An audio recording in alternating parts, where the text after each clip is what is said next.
Hello and welcome back to another video with Leah. Today I'm going to be talking about how to multiply fractions, and I'm also going to be talking about how to simplify them. I really hope you enjoyed this video, and if you're new here, don't forget to subscribe and click the little bell so that you know when I post new videos. Here are two fractions, and we want to multiply them. And so we have the numerators on top, A and C, and we have the denominators B and D on the bottom. And these are fraction bars, right, and we're multiplying. So we can think about it like this, that the new fraction is going to be A times C for the new numerator and B times D for the new denominator. And this will be AC over B and D. Alright, so what you're going to do is you're going to multiply the numerators together to get the new numerator, and you'll multiply the denominators together to get a new denominator.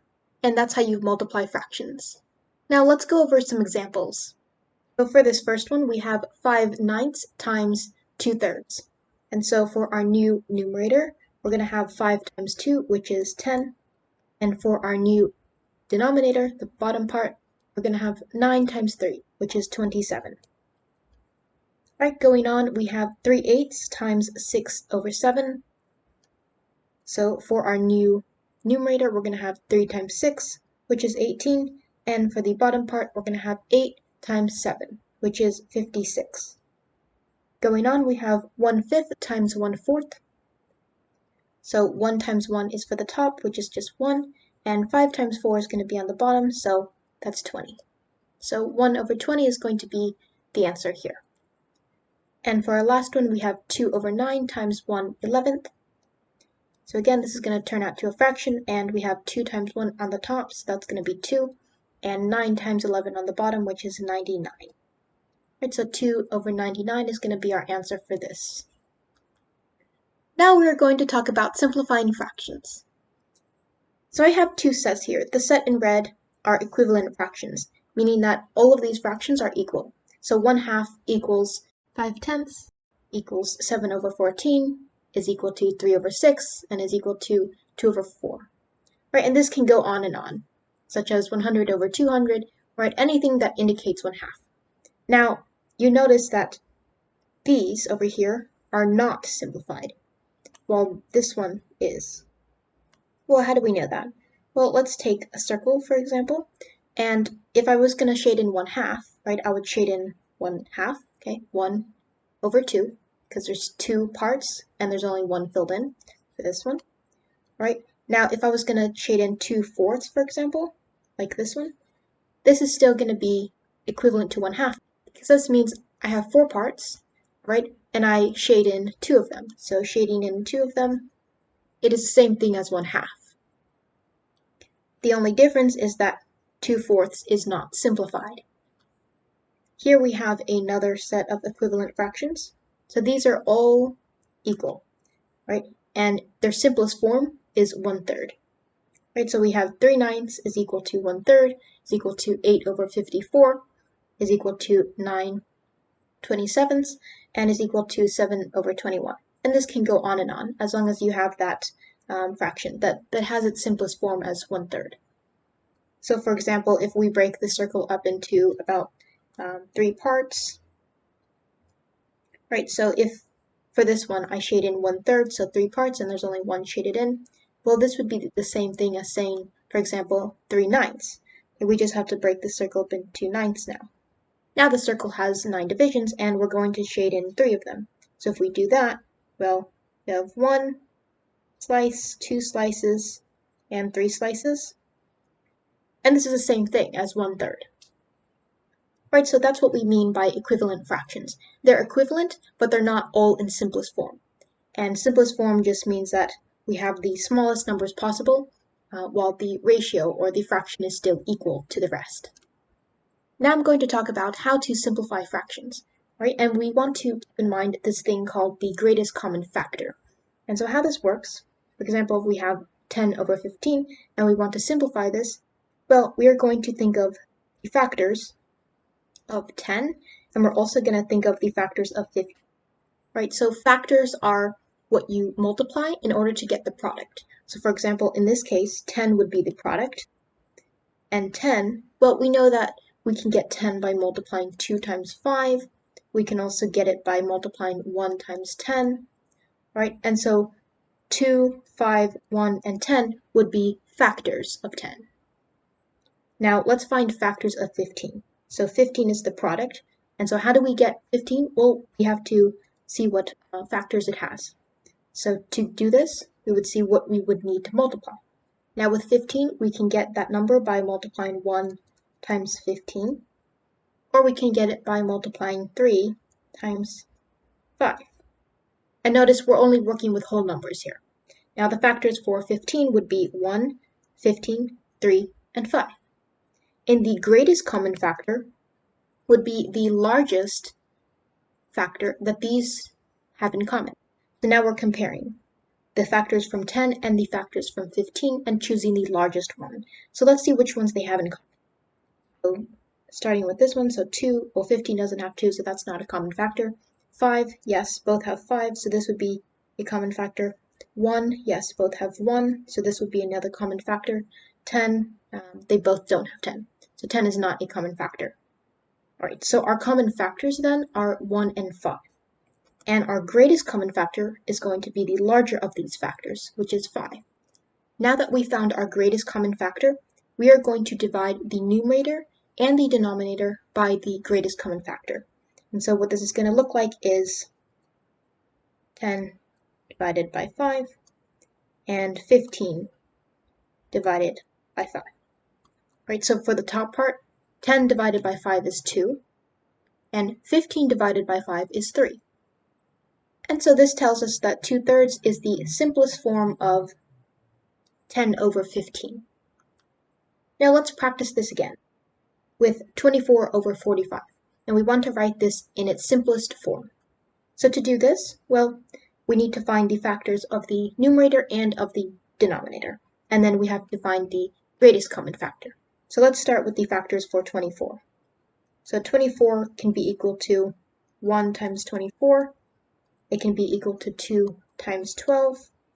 It can be equal to 3 times 8. And 4 times 6. And then it kind of just loops around because you have 6 times 4, and then 8 times 3, and so on. So these are going to be the factors for 24. So 1, 24, 2, 12, 3, 8, 4, and 6. So now we're going to do the factors for 45. So 45 can be equal to 1 times 45. It can be equal to 3 times 15. Can be equal to 5 times 9. And then it loops around. All right, and so the factors for 45 are 1, 45, 3, 15, 5, and 9. Now we're going to compare these two lists of factors, and we're going to find the common ones, the ones that they have in common. So they have 1 in common. They have 3 in common, and that's it, right? So now the greatest common factor is going to be 3, because it's the larger one of these factors that they have in common. And so like what we did for the previous one, we are going to divide both the numerator and the denominator by 3, which is the greatest common factor. 24 divided by 3 is 8. 45 divided by 3 is 15. And so we know that 8/15 is the simplest form of 24 over 45. Now we can also simplify fractions before we multiply. So for example, now we have our multiplication problem, and our job is to simplify before we get to the final answer. And so to do this, you're going to pick one numerator and one denominator, and you're going to find the greatest common factor between those two, and you're going to divide. So for this one right here, 8 over 11 times 1/2, well, we're going to pick one top part and one bottom part. So we can pick 8 and 2, right? So you want to pick numbers that have a common factor between them. Okay, so the greatest common factor then between 2 and 8 is going to be 2, okay? So you're going to divide the numbers that you picked by the greatest common factor between those two numbers. Okay, Right, so if you do this, 8 divided by 2 becomes 4, and 2 divided by 2 becomes 1. And now when you multiply, you're going to do 4 times 1, right, your new number, all right, and that's going to be 4.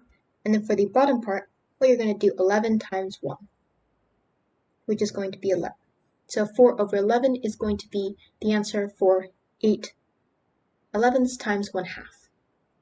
Now, in some cases, you might be able to pick more than one numerator and more than one denominator, right? And that's perfectly fine, just as long as you can correctly cancel them out. Okay? So here is another one. So if we pick this one, 15 over 5, we can simplify that. Notice also that we could have simplified 15 over 20. So either way works. Okay? Now, for the sake of this one, we see that this also is a possible simplification. So we will pick this one, and then we will also pick these two. Right, so the ones in blue, 15 and 5. Well, the greatest common factor between these two is 5. So we are going to divide these two by 5. And then for the ones here, a 4 and a 20, well, between 4 and 20, the greatest common factor is 4. So we will divide both by 4. Right, so for this one here, we have 5 divided by 5, which is just 1. Okay, next, over here, we have 4 divided by 4, which is going to be 1. Okay, so I'll write these new numbers out. Okay, so we have 1 over 1.